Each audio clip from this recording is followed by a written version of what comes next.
Picture a crisp, late summer morning. But in the distance, there's this terrifying, thunderous roar of cannons echoing through the mountains. It's signaling the violent, abrupt end of an entire era. We're in Japan, right at the dawn of the modern age. But for the traditional samurai, this is literally the apocalypse.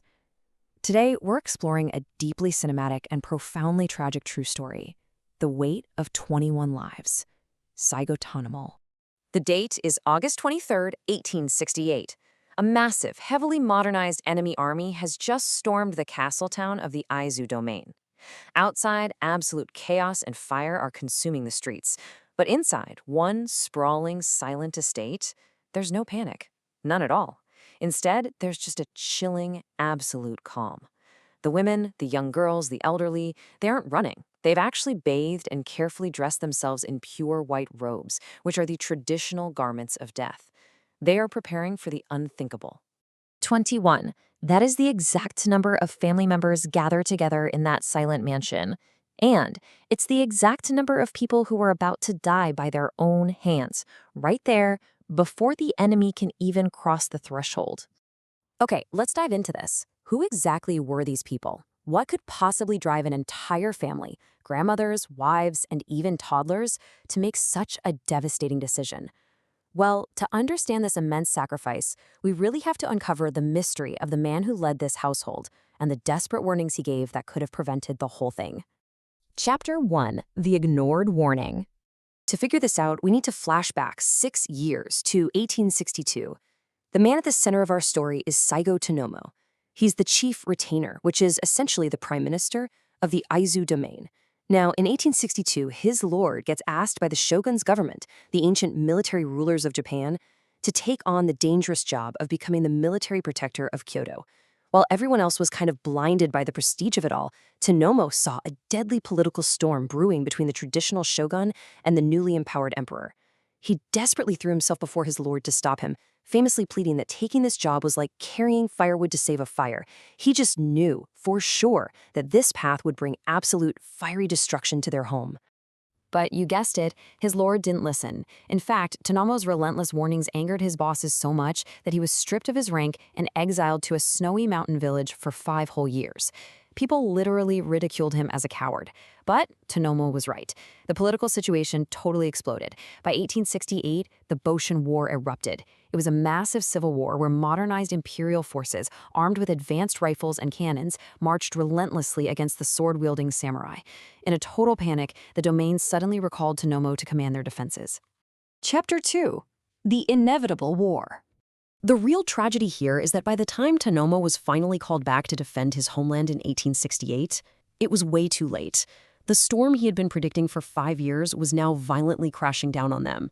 Tanomo led his troops to the border, but going up against advanced firearms, they were completely crushed. Seeing how pointless the battlefield had become, Tanomo did arguably the bravest thing a samurai could do. He advised his lord to just surrender, to save the lives of innocent civilians. But once again, he was fiercely rejected, called a coward, and forced to flee his post as the enemy armies surrounded the castle.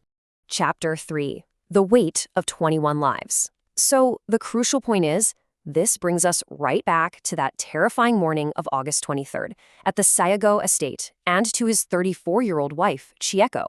With Tanomo away and the enemy actively breaking into the city, the heavy burden of defending the household's honor fell entirely to Chieko.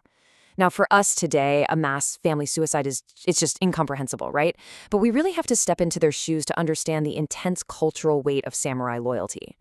Chieko made this agonizing decision for 3 deeply ingrained reasons. First, if they fled to the besieged castle, as women and children, they'd just be consuming precious food and water. They'd be a burden to the soldiers.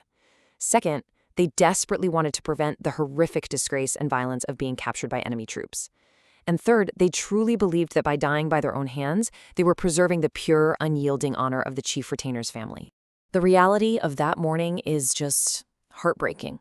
Chieko calmly served water to her family for a final toast, and the historical records tell us about the unimaginable pain of a mother's final act.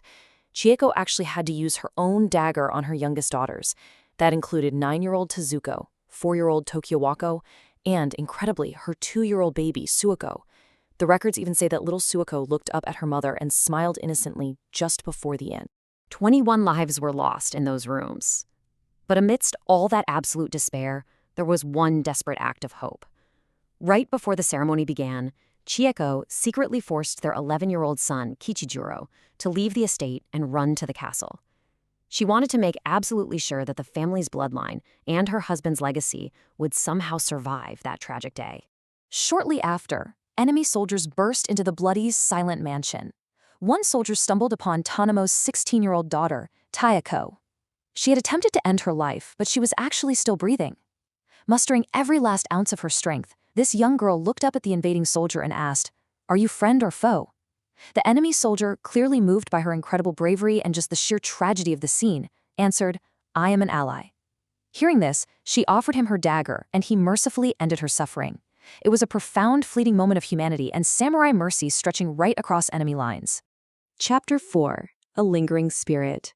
The Aizu domain did eventually surrender, their castle practically shattered by cannon fire. And Tanomo? He survived the war.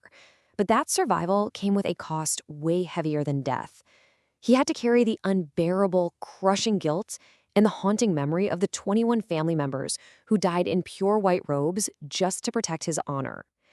As the samurai era faded away, Tanomo had to navigate a rapidly modernizing Japan. He lived a very quiet later life, eventually becoming a Shinto priest. He grew this long, white beard, kind of just blending into the background of a new world, heavily guarding his painful past until he passed away in 1903 at the age of 74. He was an old man who had simply outlived his era and his beloved family. But Tanomo's story doesn't end in complete darkness. Now, what's really interesting about this slide is that it shows historical documents and martial arts lineages, suggesting something incredible. During his later years as a priest, he secretly passed down his family's martial arts techniques to a young man named Takeda Sokaku. So, despite his monumental tragedy, Tanomo's teachings secretly helped inspire a legendary martial art that's still practiced all over the world today. And, this brilliantly illustrates the concept of Aiki. Aiki is a martial arts principle that's not about violently clashing with an attacker's force. Instead, it's about blending with it, absorbing that energy, and redirecting it. It's honestly a beautiful, poetic metaphor for Tanomo's enduring spirit. He had to learn to absorb the heavy, devastating, crushing blows of history and personal tragedy. He had to bend and adapt to a completely new world, rather than breaking completely. Saigo Tanomo was a man cursed with the ability to see the fire coming long before anyone else, yet he was completely powerless to stop it from consuming everything he loved. His family's sacrifice of 21 lives remains this stark, undeniable testament to the ultimate, heartbreaking cost of unyielding loyalty. And it leaves us with a lingering, powerful thought to reflect on today. If you saw the fire coming, could you bear the heavy burden of foresight? And could you bear the cost of being the very last one trying to stop it?